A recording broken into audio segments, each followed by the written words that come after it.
Uh, oh, I was muted. Uh, Damn. Well, welcome to Crunch Time. Just me this time. Let's have a good show. It's week 9. The season has broken, so it's time to get some wins and make that playoff push. Before we get to any questions, let's get to some breaking news, NFL injuries, all that sort. For example, Damian Harris is questionable, expected not to play. So there's that. We're gonna give you all of the news, all everything you need to know. So Mike Williams for the Chargers out, Donald Parham, tight end for the Chargers out, Keenan Allen for the Chargers is also out, and Dustin Hopkins, their kicker, is also out. If you care about that, for the Falcons, they're all good. We're going big game by game, by the way. So starting with the early window and ending with Sunday night, Monday night, all of that. Uh, so the next game we have Johan Dotson is out for the Commanders, and so is Logan Thomas was a full participant in practice, so he is expected to play. Rashad Higgins is out for the Panthers, and so is Chuba Hubbard. So Donta Foreman is going to be carrying that backfield. For the Bengals, Jamar Chase is still out, so there's that. Now, next game, Raiders at Jaguars. Everyone seems to be good to go. Mike Hollins was questionable, but he was a full participant in practice. So was Devontae Adams, and so was Derek Carr. Nothing to worry about. Darren Waller is still questionable, but expected to play, I believe. That's the last I heard. So, yeah, there's that. Now for the next game, we have Packers and Lions. Uh, Everyone for the Packers is expected to play. We're all good there. Like offensively, DeAndre Swift was still a limited participant in practice and questionable. And per I think Adam Schefter, someone like that, he is expected to still be limited throughout the games. So don't expect big production from him. It's not gonna happen.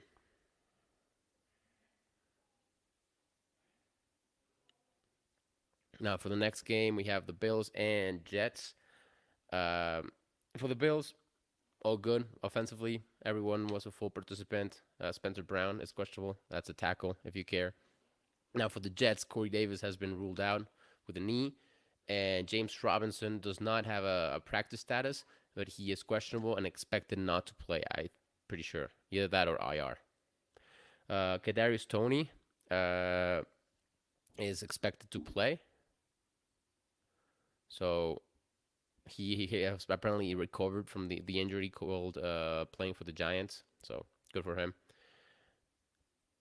Uh, who else expected to play? Jeff Wilson, Chase Claypool, Naheem Hines, all with their new teams, as well as Kadarius Toney and Roquan Smith. If you play in an IDP league, that's big. Cam Akers is active this week, and so is James Conner. He is likely to play versus the Seahawks, and the Seahawks are a pretty soft defense. So for running back, so that's going to be very very interesting. Darren Waller, I mentioned, is unlikely to play this week, and so is Damian Harris. They are both unlikely to play. Cordero Patterson, on the other hand, has been activated from the IR, so that's huge for him, and he's going to be back in the lineup. Mark Andrews and Gus Edwards are both doubtful for the night game, so don't count on them. Mark Andrews is most likely out. And yeah, that's pretty much it for the early window. Oh, never mind. We have the Dolphins and Bears, and they do have a bunch of injuries. So River Crackcraft what a name, is out this week. Wide receiver for the Bears. Oh, sorry, for the Dolphins. And for the Bears, they only have a couple questionables. The rest are full participants in practice. Nothing to worry about there. Not like you're going to start any of them. Now, for the Colts and Patriots, the Colts are without Jonathan Taylor. He's going to be out. And Matt Ryan is also going to be out. So we knew that, but just going over everything.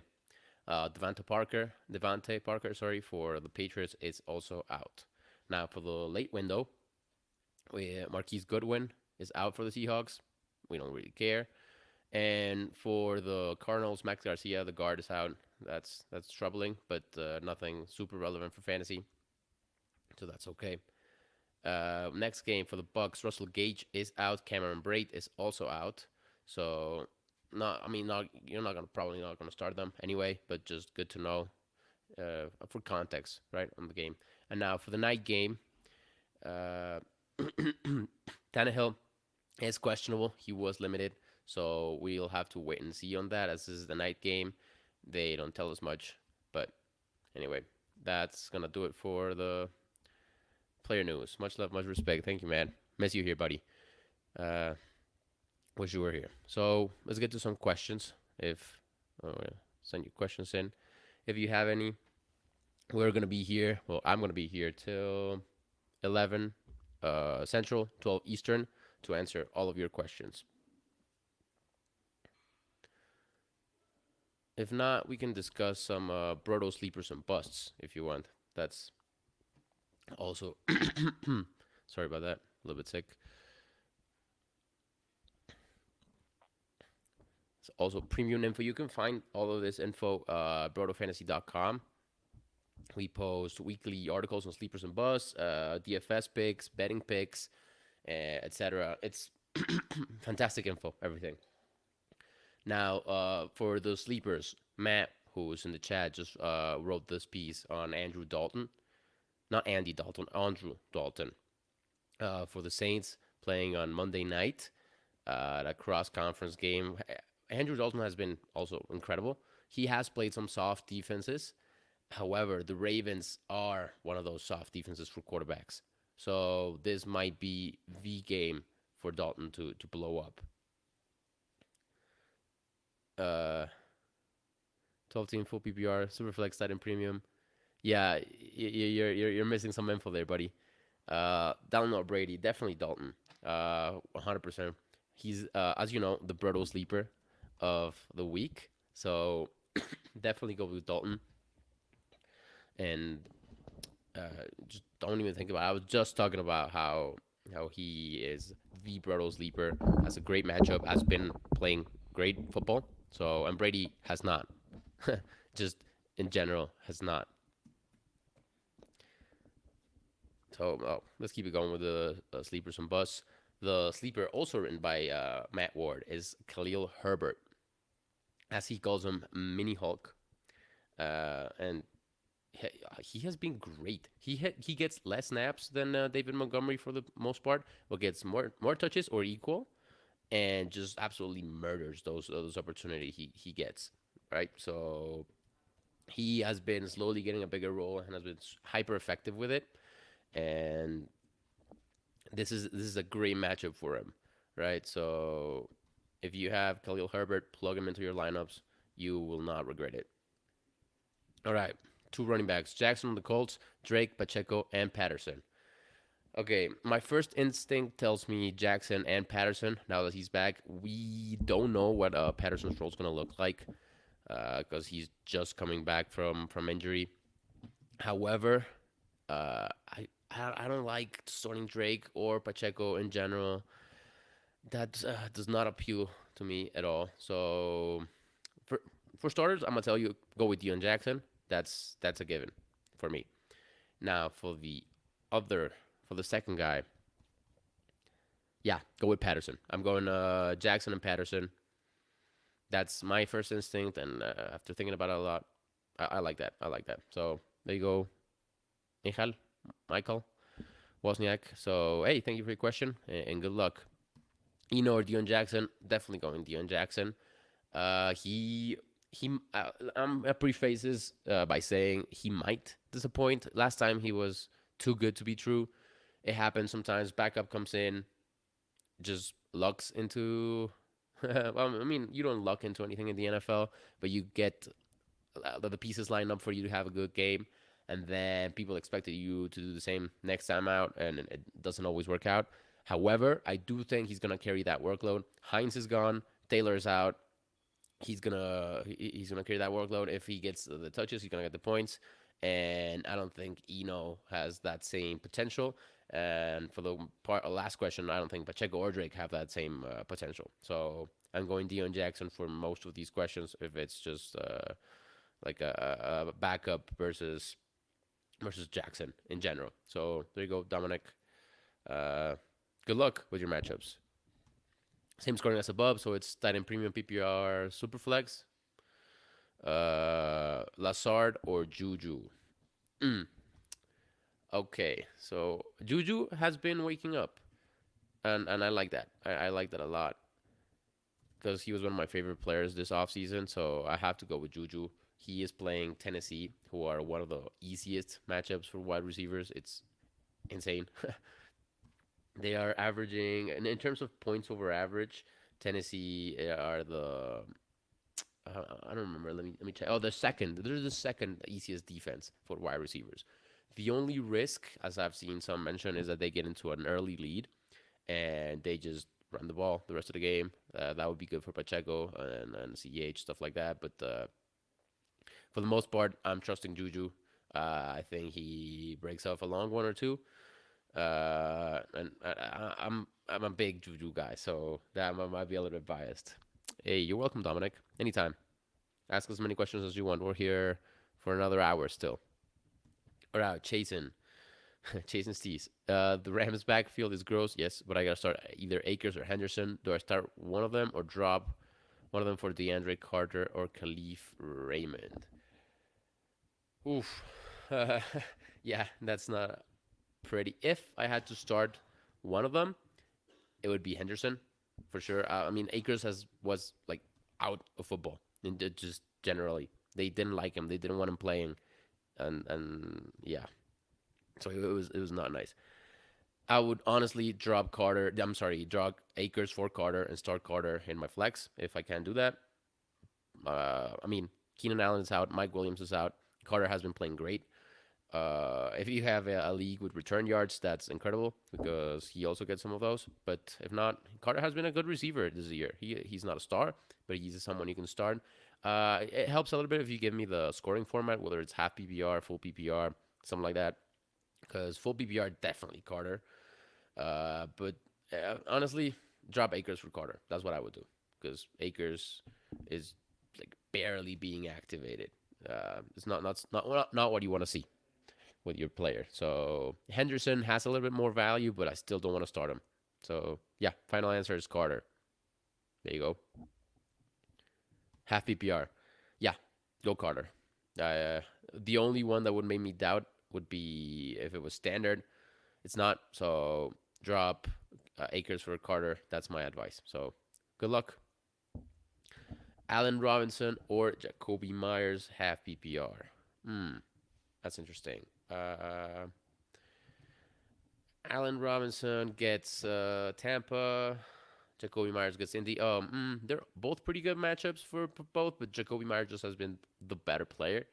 Allen Robinson just has not been getting the points for fantasy. Jacoby Myers has. He's averaging almost 16, I think.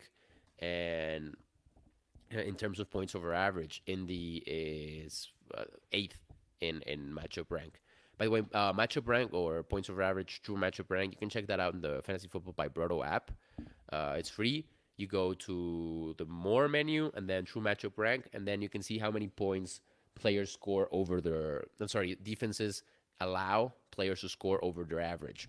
And this is better than points allowed because it gives you a little bit more context. For example, you have two teams, like let's say Tennessee and the Raiders, right? And they both give up 7 points to tight ends. You say, oh, they are pretty comparable defenses, equal defenses. But then you see the Raiders have played Travis Kelsey and Mark Andrews and stuff like that. and it's more impressive that they've held them to 7 points than the other team that has played bad tight ends, right? So points over average tells you how many points they allow over the player's average. And that way we can give you a percentage point. So, for example, if you look at the true matchup rank for wide receivers, Atlanta allows 37.9% plus points to wide receivers. So this means that in theory, the average wide receiver will increase their output by 37%. So if they average 10 points, they might score 13 against Atlanta, right? So that's a good way to see actually how strong a defense is for fantasy. And it's pretty good, honestly, especially for tight ends. That's how I called Hayden Hurst blow up game a couple weeks ago. I also called the Rashad Penny V game for Rashad Penny. So it's a great tool. Get the Fantasy Football by Broto app completely free. So yeah, after that little ad read is done, we have Jay says PPR, should I start Singletary or Carter on the Jets? This is a good question because the Bills just traded for Naheem Hines, and I do like Carter. I think they have a pretty decent matchup. Oof. Oh, they're playing each other, right? Buffalo is a little bit of a tougher matchup than the Jets, though. To be perfectly honest, I would rather start none of them. I'm guessing you don't have many other options, otherwise you wouldn't be asking this. But if it comes down to those two, I would go with Singletary. I think slightly more appealing to me, especially like with Brees Hall. We don't know what Heinz's role is gonna look like. So yeah, it's an ugly decision. I'm sorry you have to make that, but out of those two, I'm going Singletary. Sorry about that. So yeah, Jay, let me know if you have any other options or if you have a scoring format you can give me. If not, with this info, I'm going with Singletary out of those two. So good luck. Henry, Devin Duvernay, or Drake London. Oh, this one's interesting. Not a big fan of either, to be perfectly honest, but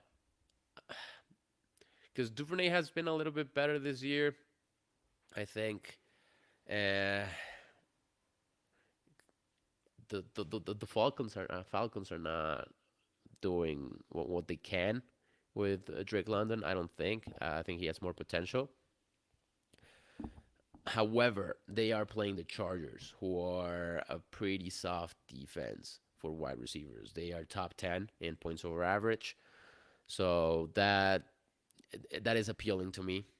This is a good example to showcase points over average because the Chargers are allowing 27.6 points to wide receivers, but that's 12.8% over the average of those players.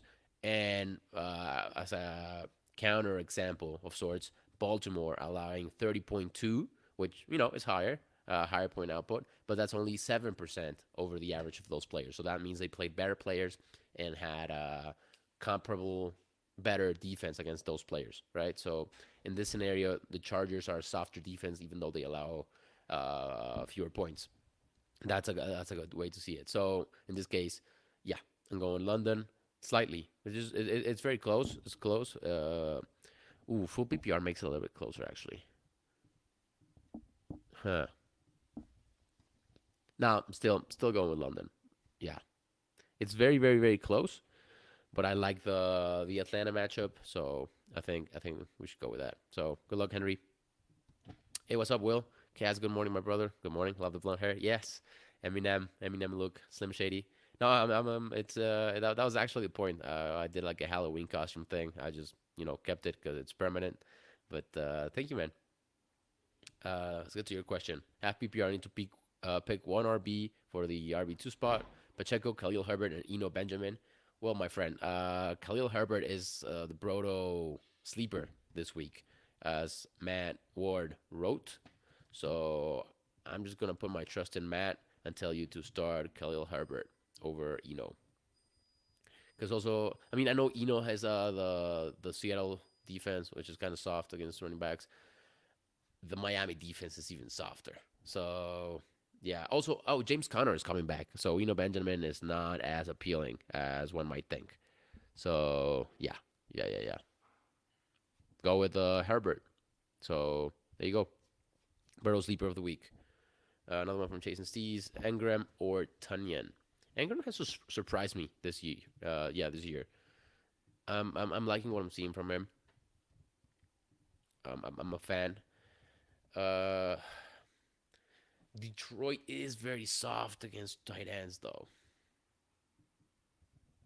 So this is going to be an interesting decision. I did mention yesterday, I'm sorry, earlier, that uh, points over average is especially useful when evaluating tight ends. So this is something I'm putting a lot of stock in because Las Vegas is 10th with plus 19.6%. However, Detroit is third with plus 56%, which is a big deal. Like they allow, actually, Las Vegas allows more points. This is a fantastic example of points over average. Las Vegas allows 13.6 points, but that's only 19% over the average. And Detroit average allows 12.8, which is less, but it's 56% over the average. That means they've just played some terrible tight ends that went off on them. So as things stand, shit, I'm going Tunyon. Taking the chance on Tunyon. This is probably the game of the year where he goes for 2 touchdowns and just goes off. So yeah, Tunyon. Trust me. Hopefully. Good luck. If he does go for 2 touchdowns, I'm clipping this and putting it on Twitter. But yeah, good luck with that. Jay says, oh, what I thought. Thanks. Hey, no problem. Ask as many questions as you want. We're here for another hour still. So yeah, keep them coming. All right, Dominic with another question. CH, Deion Jackson, Brian Robinson going to start 2 in full PPR. Ooh.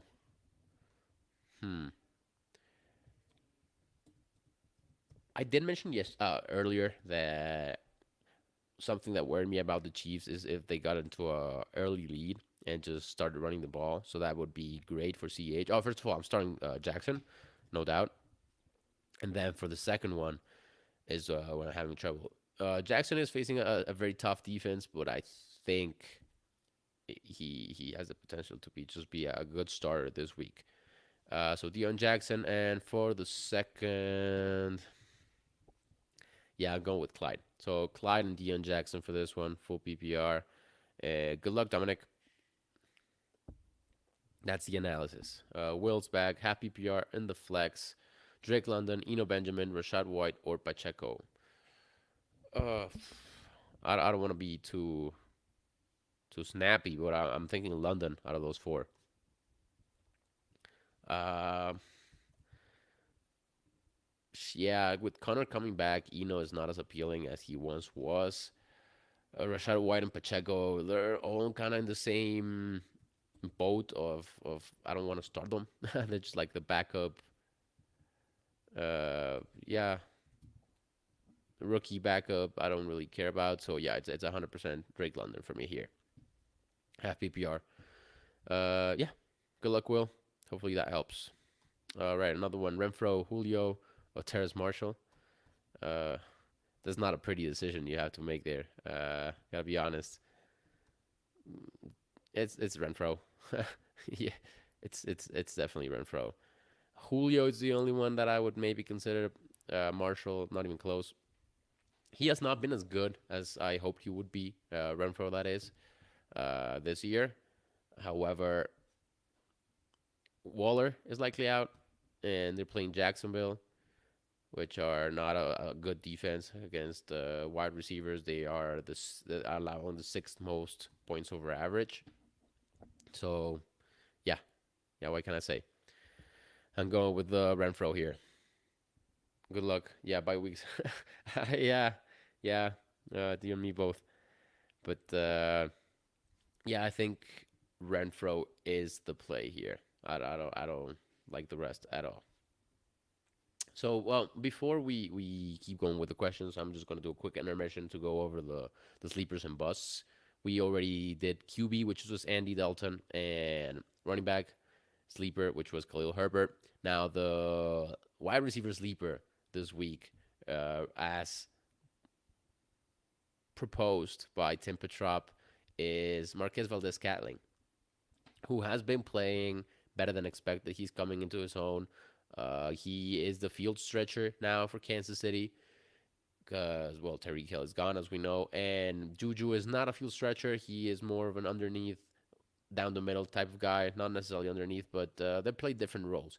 And now they're coming off a bye against a Titans defense that sucks at defending wide receivers. They are so bad, have been so bad for fantasy and in real life this year.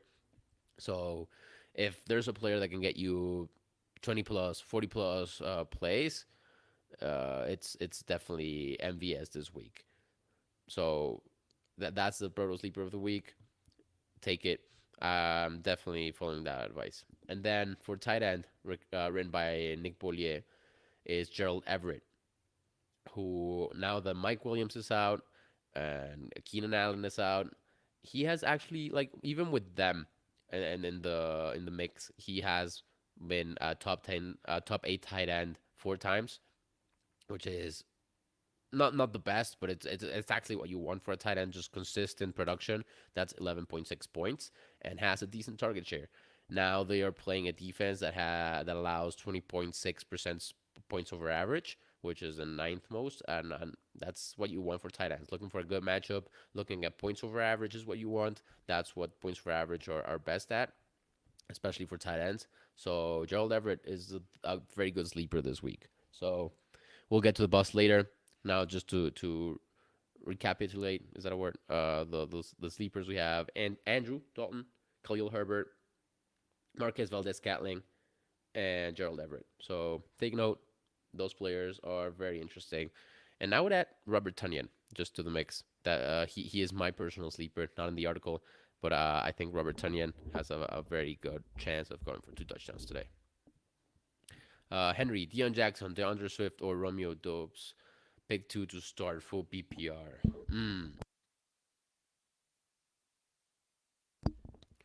This one's interesting because Swift is back, but limited. Jackson, I like. Oops, sorry. Uh, Jackson, I do like for this week, even though he might disappoint. He's a risky play. Swift is limited, and then the last guy, Romeo. Swift is limited, but against a better, a more favorable defense, and is arguably a better player. Uh, this is a tough decision, a complex decision. Let's say. Uh, I'd say Swift and Romeo is probably the safest choice. Swift and Jackson has more potential, but it's also way riskier because Jackson does have that disappoint potential baked into him, as he is one of them backups that comes in, lights it up one time, and then can't do it again. Like that's a possibility, a big one at that. So yeah, if I'm you, I'm probably going Swift, which is also risky, and Romeo.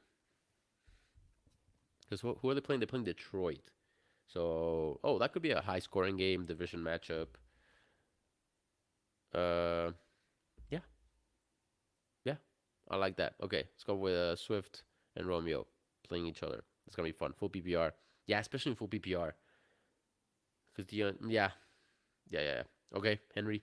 Final decision. It's Swift and Romeo. That's what I would do. Good luck with that.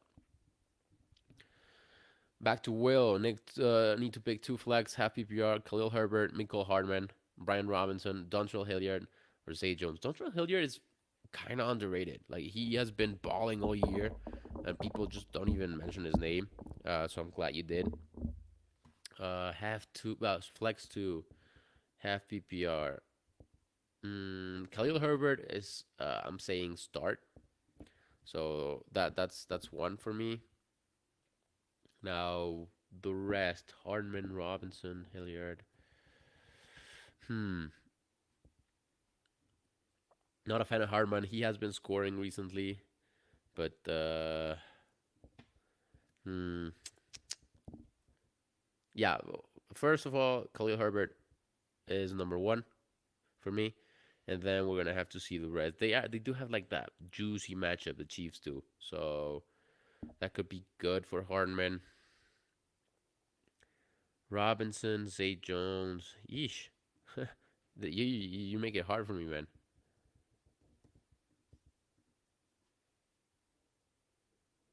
Yeah,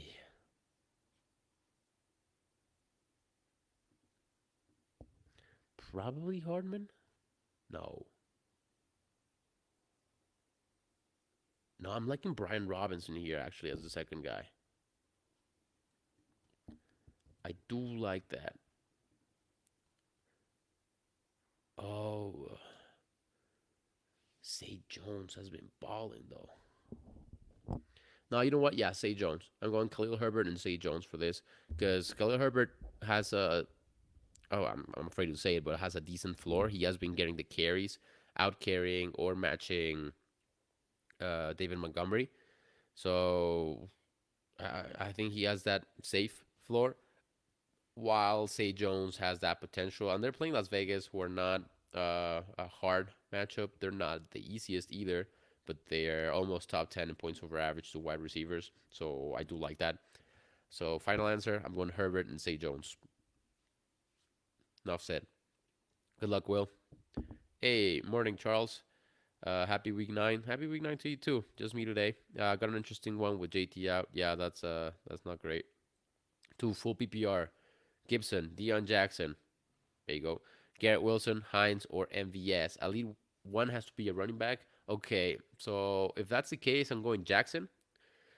Hines first week with new team. We saw what happened with McCaffrey, and he is Christian McCaffrey in a Shanahan offense, and he was like kind of all right, with the with new team. So first week new team, I'm not trusting Hines. Deion Jackson, however, no Hines, no JT, plugging him in. And for the other one, I think I gotta go with the Brodo sleeper of the week for wide receiver and recommend MVS.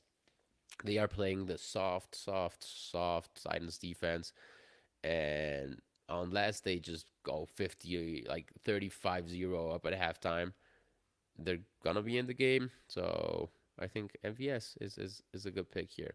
So yeah, there you go, Charles. Good luck this week. Hopefully it's a good one. Um, let's go to some busts. We already did the sleepers and busts. I'm sorry, we already did the sleepers. Let's do the busts. And starting off with the man, Tom Brady. He has been having the worst season probably of his career. He is 45. He is getting divorced. So, we'll give him a pass, but not for fantasy because he doesn't have a rushing upside. He is not throwing good. He is QB 19, barely a QB 2. So, yeah, definitely not what you want, especially because they have a tough matchup as well. They are playing a defense that allows negative points over average. That means players usually score less than their average when they play. Who are they playing? The Rams? Yeah, they're playing the Rams. So usually when QBs play the Rams, they score on average 12% less than what they usually score, which is something to keep in mind. And especially with the season Brady's having, that's just not good. So that's your QB bust. Now for your running back bust, which I've been mentioning all day, is Deion Jackson. He has that risk just baked into him. Taylor is out. Hines got traded, but Matt Ryan is also out, and you have a sixth-round QB in for the game. And I mean, he has done okay. He's a good plug and play if you need like a volume play for running back, but he is likely to disappoint. Like I've mentioned 3 or 4 times now, he has that potential to disappoint. He has that risk, and he is a bust candidate, as we mentioned in the article, especially because the Patriots are very good rush defense. Not necessarily rush defense, but just defense against running backs in general. They have a minus 21.4 points over average, which means the running backs, when they play the Patriots, they score 21, well, around 20% less points than they usually score. And with that, Sam Mellinger, is that how you say his name? Sam Mellinger offense, it is not going to look pretty. He is a volume play because I don't think they're gonna trust that 6 round QB with their whole offense, so they might just give him the ball up 25 times. But other than that, he is a risky play. All right, we're taking a break from bus, getting some questions. Duvernay or Deion Jackson? Well, you just heard me smash Deion Jackson there as a risky play. However, Duvernay is not ideal either. No, I'm definitely going Duvernay here. Slightly better matchup and doesn't have that much risk baked into him. I mean, he always has that. Everybody, especially inexperienced or honestly, all wide receivers have that zero risk. We saw Devontae Adams get a zero last week, which was unexpected. I mean, they did get shut out super easy and super fast. But yeah, I think Duvernay has slightly less risk. I value them around the same level, but he has a better matchup, less risk. I'm going Duvernay here, Mitchell. So good luck. Charles, I have such a hard time fading Gibson. I feel like he's the best back on the team. Has found the end zone pretty consistently. You're not wrong. You're not wrong. Yeah, yeah, you're definitely not wrong. So, what was the question? The original question? Oh, Gibson, Deion Jackson. Yeah, go with Gibson. Especially after the whole speech I just gave you on Deion Jackson and why he's a bust candidate. Out of those options, especially it's full PPR too. So I missed that part. So yeah, go with Gibson and MVS. I think that's a little better. You get the PPR boost and MVS sleeper of the week. So yeah, there you go. Good luck and good point on bringing it up. So I commend you. All right, Charles, another one. RB question, full PPR. Will you bench Dillon against Detroit for Drake? Detroit's a pretty soft defense against running backs. So Dillon has not been good at all this season. He had, I think, one or two good games at the start of the season, but then just has done nothing. However, Detroit is a good defense to start running back against. So I do like that. However, what was the other option? Kenny and Drake. Huh. That is interesting. Nah. I just can't. Drake has had success recently, yes, but that the Detroit defense is too good not to start Dillon because in general he does average more points than Drake, even though he has not been good. I know Drake is trending upwards and Dillon is trending downward, but I don't know. I still like Dillon. I'm going with the defensive points here. So Detroit is allowing 26.2 defensive points over average to running backs, while New Orleans is on the lower end. They are, sorry, only allowing, well, they're actually allowing negative points over average, right? So between those two, I'm taking the better matchup because they are very similarly productive players to a degree. So I would not bench Dillon, is what I'm saying. I'm sticking with Dillon out of those two. So yeah, good luck, Charles. Hopefully it works out. I'm not too sure, to be perfectly honest, but I think it makes sense. Let's go back to some busts just to finish it off. For wide receiver, we have Gabe Davis.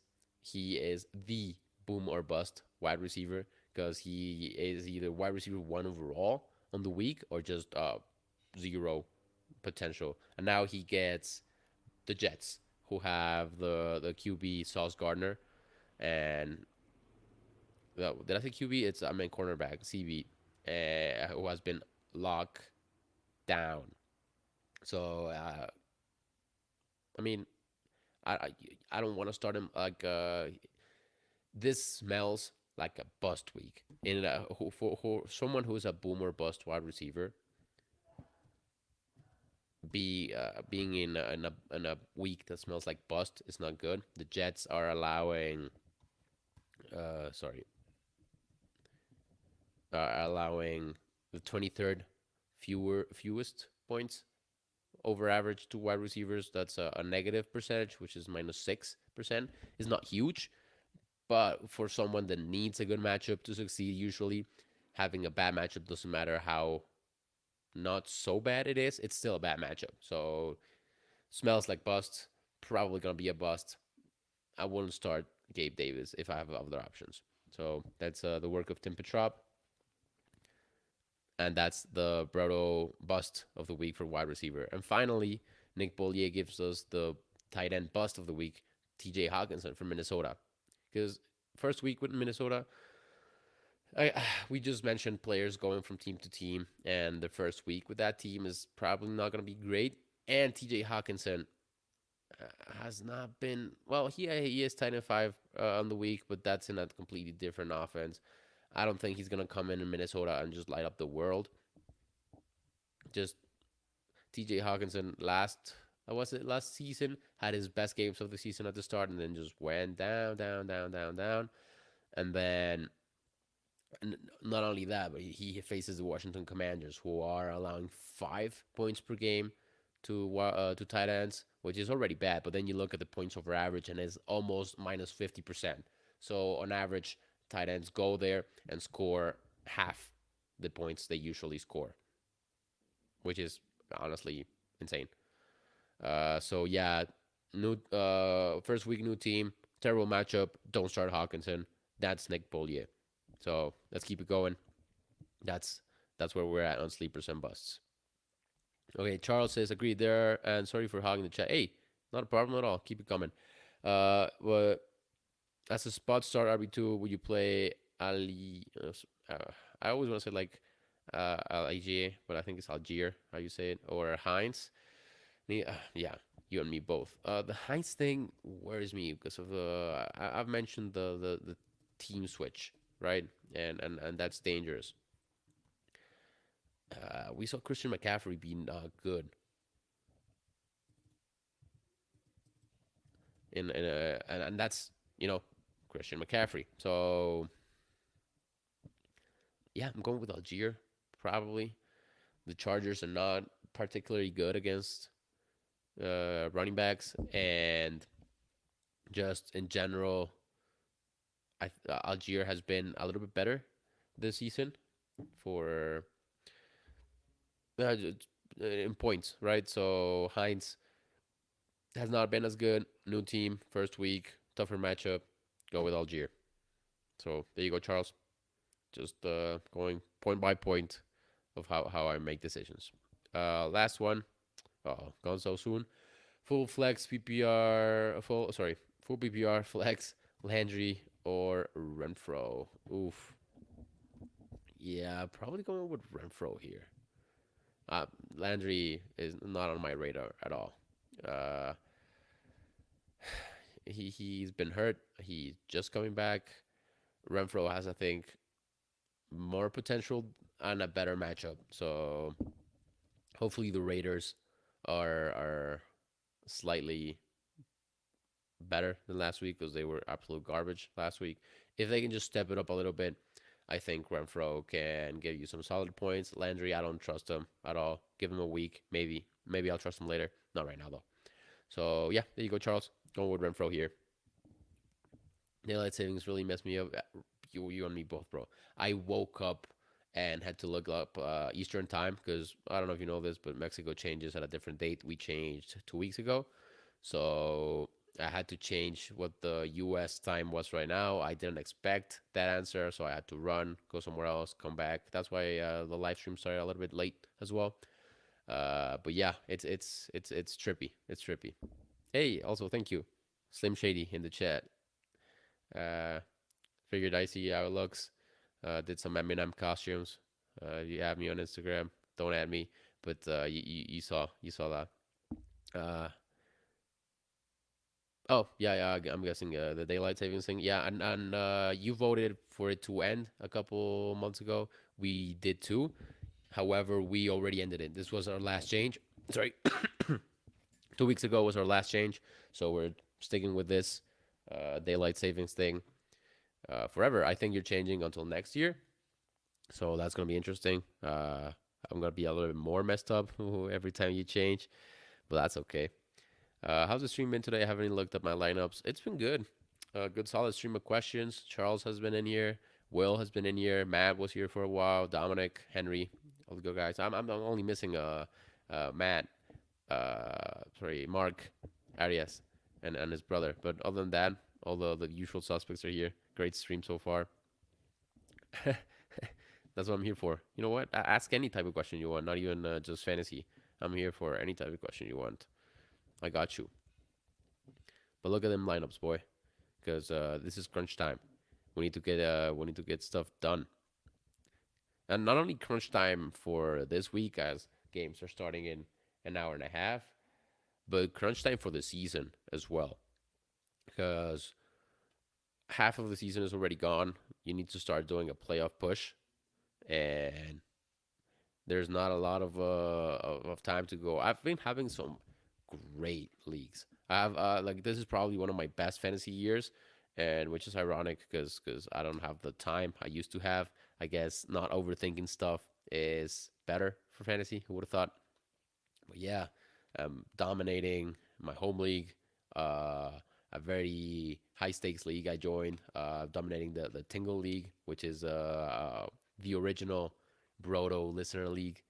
I was once a Broto listener and got into that league, and right now I'm dominating that league as well.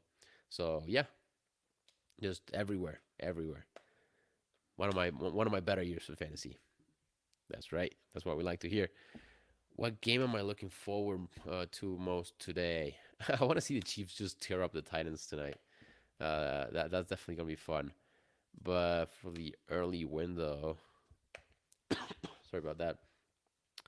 Uh, I don't know, man. Probably the Raiders Jaguars, which sounds stupid because they're 2-5 and 2-6, but that's gonna be an interesting game. I really do want to see that. Or maybe like Packers Lions division games gonna be fun.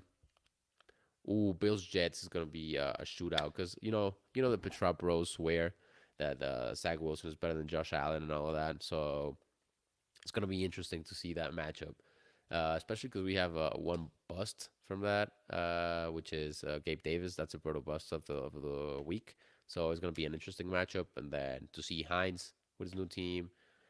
Corey Davis is out sadly, but other than that, I think it's gonna be a very interesting game. So yeah, I'm go with those three. What about you, man?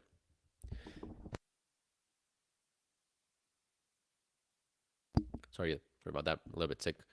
Gotta take those coffin breaks so you don't hear that. Not very professional of me. Uh, yeah. What else? What else can we talk about while we wait for some questions? If you're listening, give me who do you think are the top two teams in the NFL, and who you think is gonna make the Super Bowl? Because those could be different answers. You could have two top teams in the AFC, which I think is the case. Honestly, personally, I don't think the NFC has any powerhouses right now. Like not even the Rams look that great. And you have the Chiefs, you have the Bills, you have the almighty Jets. Oh, the Eagles. The Eagles might be the best NFC team, but they have also like won some very meh games, like against bad teams. So yeah, I agree. Like weak sauce, except the Eagles.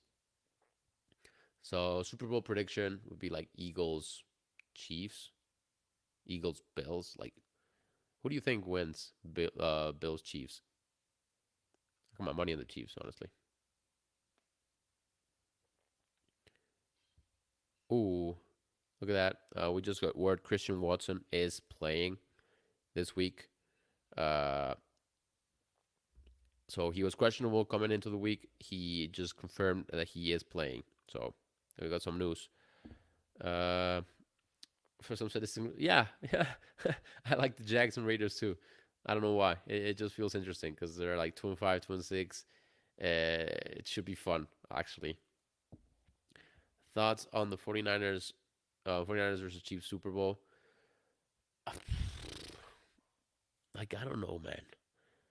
Because what are we going to do? We're going to get a repeat of 3 years ago? Nah, they don't have the QB to win the Super Bowl, the 49ers. So maybe they have the QB to get them there, especially now the Christian McCaffrey, which is a huge game changer, and that defense. But I don't know if that were the case. I'm putting my money in the Chiefs because what if we get a 49ers Eagles game? Who wins? Well, the NFC is so soft, dude. Yeah, yeah, I agree. If that's not the AFC Championship, we're getting robbed. What do you think, Boyd, on the 49ers and Chiefs? Because I don't think it's gonna be great because I don't trust the 49ers to bring it home. uh, we already saw what they have a couple years ago. It's not great. They have the tools to win games, yeah, but they have to do they have the tools to win the Super Bowl? I don't think so. I don't think so. So yeah, I hope that the NFC needs to get stronger, man, because this is not how you make an interesting Super Bowl. It's probably gonna be the Eagles. They just have to fix some stuff, and yeah, that's it. Oh, we got more questions. Juwan Johnson or Tyler Conquin? Yeah, yeah. Questions are good. We like questions. Uh, this one's tough.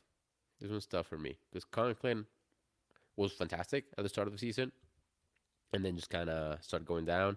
Juwan Johnson has not been incredible by any means. However, the Jets are playing the Bills, who are one of the toughest defense against the tight end. They are averaging minus 39% points over average, which you don't want that. You don't want to see that. Now the New Orleans are playing Baltimore, which are a much nicer matchup with plus 19%. It's a risky move anyway, but tight end's usually a crapshoot unless you have one of the top guys. And in this case, I'm taking a chance on Juwan Johnson. To be perfectly honest, I just have to guide myself through matchup because tight ends are more matchup dependent most of the time. So yeah, going with Juwan because he's not facing an insane defense. Also, I haven't mentioned this whole stream, but if you are on Twitter asking questions and wondering why we are not answering them, or me rather, I'm sorry, but you don't get the Twitter comments on the feed for some reason, so you have to go on the YouTube and ask the questions there. So yeah, sorry about that. If you have any questions on Twitter, go on YouTube. We'll get to those. Also, if you wanna watch this picture in picture, so like maybe look at your lineups while you watch the show, go into instead of going to YouTube, go into the Fantasy Football by Brodo app, go to the Crunch Time section. There you'll find the video, and that you can actually put picture in picture in your phone and just go elsewhere, having the little video thing on the corner. And yeah, just perks of the Brodo app. You know, G plug, free app, go get it. App Store now. Fantasy Football by Brodo. 49ers are selling good everywhere. Exactly. They have Jimmy. Yeah, and the QB is the most important part of the offense. You can't win a Super Bowl if you don't have a good QB. Like, unless the game's just like raining out and you have a Mac Jones last season situation where he just had to throw two passes, I think, and they won the game on the ground because that's what the game needed.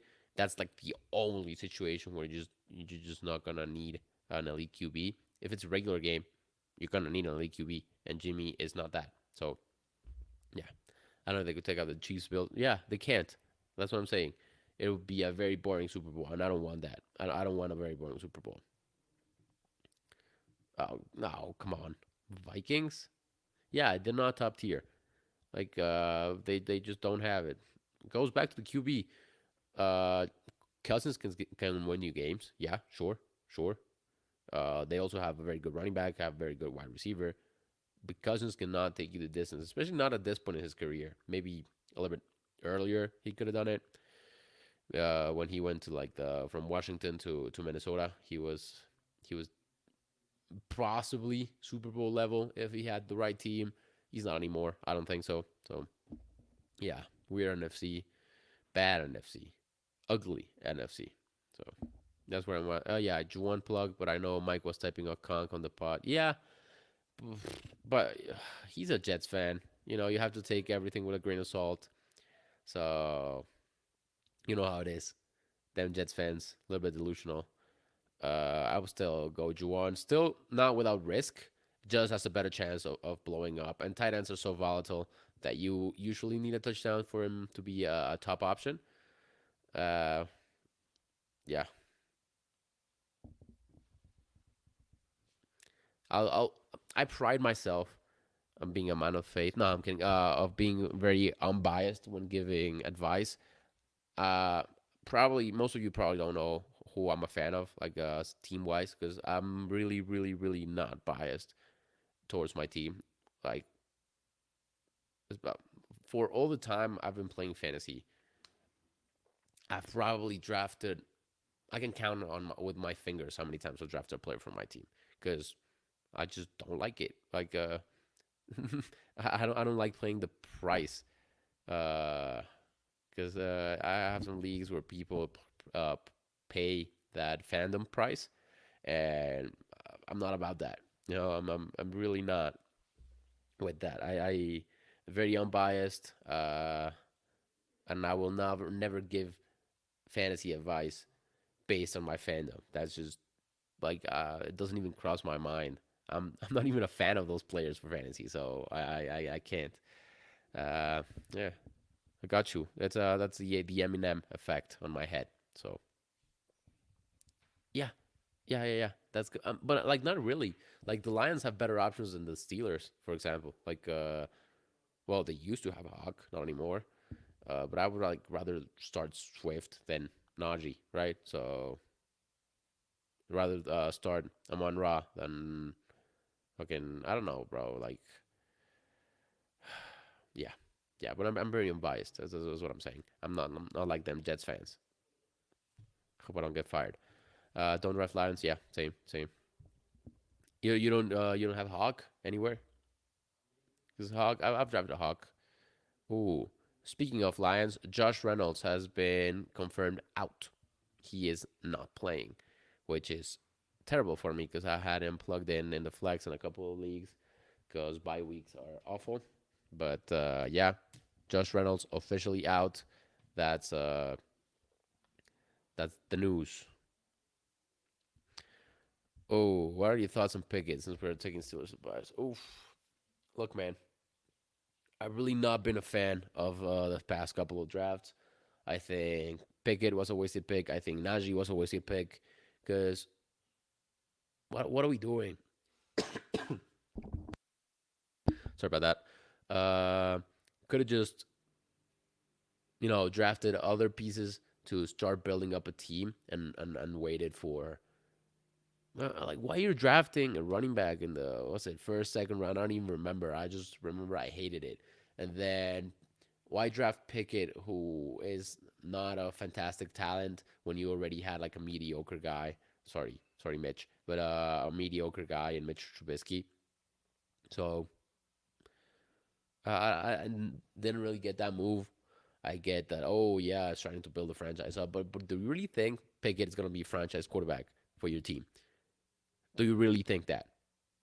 Especially now that we just changed GMs, but he still did this draft. I think that was stupid as well because you're setting up the team for the future. You can still ask questions if you're in the chat. By the way, I'm just ranting a little bit, but go ahead with the starts of questions. I'll get to those. Um, that I think that was stupid. Like the GM knew he was leaving, and then he still drafted instead of looking for a replacement GM, and just left the team as is for the next guy.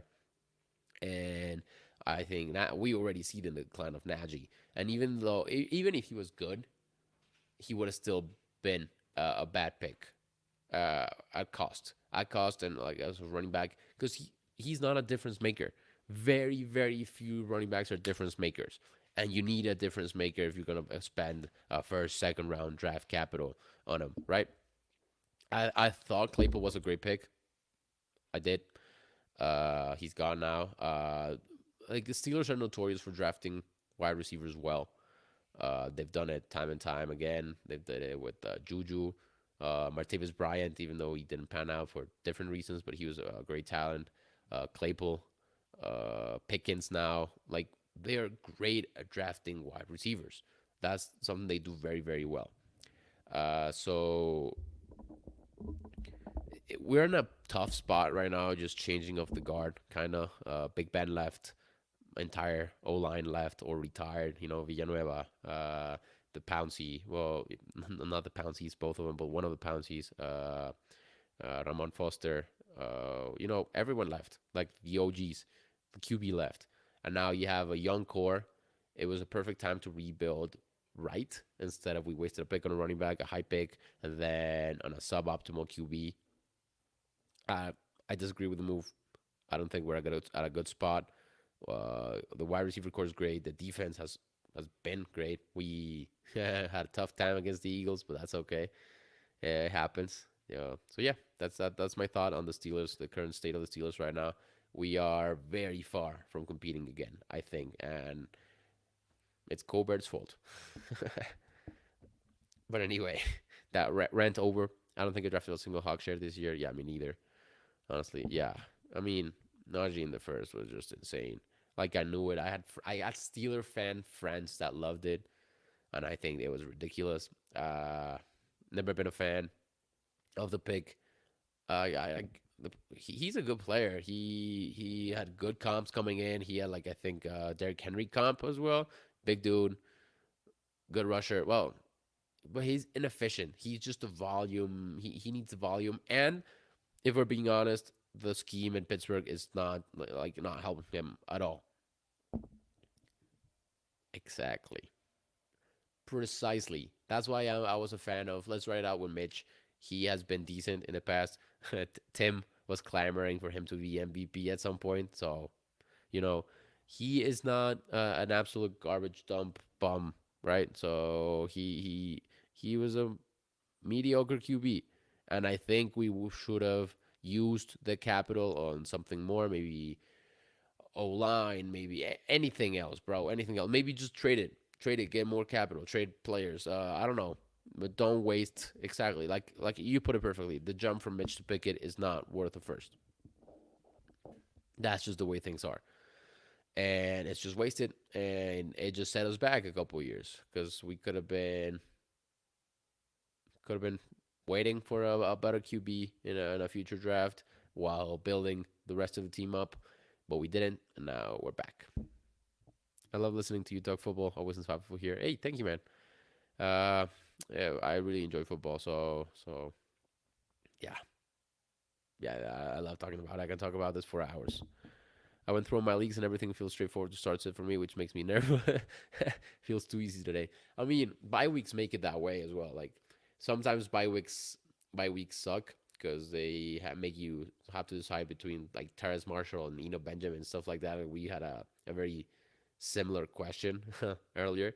But sometimes bye weeks make it easy. Just like plug in the players you have, like see where you have holes, see where players are out, see where players are on bye, and just plug the bench players you have, and then you're left with an entire bench that's out or on bye, and then you just have your starting squad with the players that are actually playing. Bye weeks make it easy, straightforward, like you said. Losing TJ Watt sucks. Yeah, yeah. He got hurt like what week one. He's returning though, so. But I mean, yeah. What's the point at this point, right? So, yeah. Also, breaking news: Damian Harris is out, confirmed. So yeah, get him out of your lineups. I'm doing that as we speak. Oh shit, I need a running back. All right, Boyd, if you're still here, I'll have a start set question for you. I have Justice Hill, Samaje Perine, Sony Michel, Isaiah Pacheco, Jamichael Hasty. It's the ugliest thing I've ever heard. But yeah, wow. Yeah, we do have a game. I think it's 49ers Cardinals, I think. I'm not going. It's a little bit. A lot of people want to go. Let's just say that it's gonna. I went. I think 3 years ago. It was Chiefs Chargers. Well, last year for Philip Rivers, it was crazy. Electric. It's very funny because we don't have a team, right? There's no team to root for, but uh, you could go like I went to the stadium and you could see every single jersey for every single NFL team, even NFL teams that don't exist anymore. You could see Houston Oilers jerseys. You could see it was awesome. It was very fun. Great environment and shit. So yeah, yeah, yeah, exactly. And in the city with the 20 million people, it's gonna be a little bit packed. It's very hard, very expensive. I was lucky enough that a friend invited me to a box, which was I was over the moon for that. So yeah, yeah, yeah. Like you're going to an NFL game, you have to get an NFL jersey, right? Yeah, yeah, man. It's ugly. It's ugly. That's with Damian Harris being out. So Pacheco, who was the other one? Justice Hill, I think, are the. This is ugly, dude.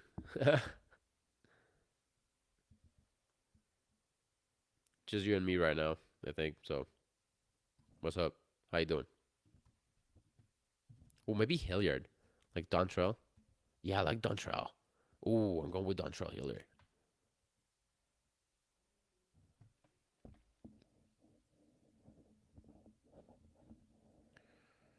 Who am I dropping though? No Brown. Yeah,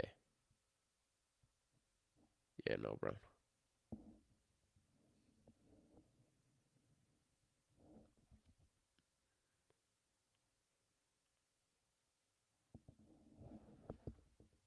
Yeah, yeah, definitely Dontrell. Oh, he's on IR. Fuck, didn't see that.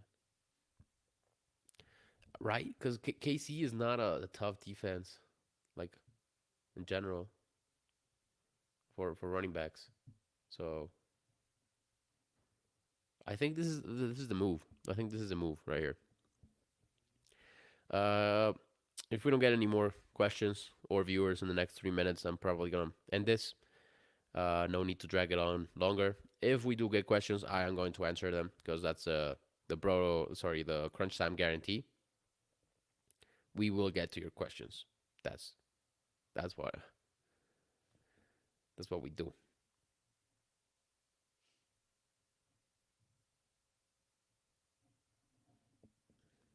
I don't know what you support, Boyd, but thank you. Thank you for your support.